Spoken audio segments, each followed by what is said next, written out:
ഇതൊരുങ്ങിയപ്പോൾ മുതൽ എൻ്റെ മനസ്സിലുണ്ടായ ചിന്തയാണ്. ഈ വചനമൊക്കെ നേരത്തെ അറിയാമെങ്കിലും, നേരത്തെ കേട്ടിരുന്നുവെങ്കിലും ഇതിനൊക്കെ ഇത്രയും വലിയ അർത്ഥവും ആഴവും ഇത്രയും വലിയ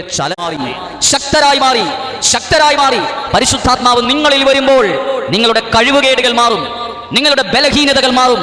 നിങ്ങൾ എവിടെയാണോ തലകുനിഞ്ഞത്, എവിടെയാണോ നിങ്ങൾ പരാജയപ്പെട്ടത്, എവിടെയാണോ നിങ്ങളൊക്കെ അധ്വാനിച്ചിട്ടും പരിശ്രമിച്ചിട്ടും ശരിയാകാതെ പോയത്, വിജയിക്കാതെ പോയത്, നന്നാകാതെ പോയത്, പരിശുദ്ധാത്മാവ് വരുമ്പോൾ നിങ്ങൾ എവിടെയാണോ പരാജയപ്പെട്ടത്, അധ്വാനിച്ചിട്ട് ശരിയാകാതെ വന്നത്, പരിശുദ്ധാത്മാവിന് നിറവ് വരുമ്പോൾ അതുപോലെ ആയിരിക്കില്ല നിങ്ങൾ പിന്നീട്. നിങ്ങളുടെ ജീവിതം മാറും, നിങ്ങളുടെ കാഴ്ചപ്പാടുകൾ മാറും, നിങ്ങളുടെ ദർശനങ്ങൾ മാറും, നിങ്ങളുടെ തീരുമാനങ്ങൾ മാറും, നിങ്ങളുടെ നിലപാടുകൾ മാറും, നിങ്ങൾ ശക്തരായി മാറും.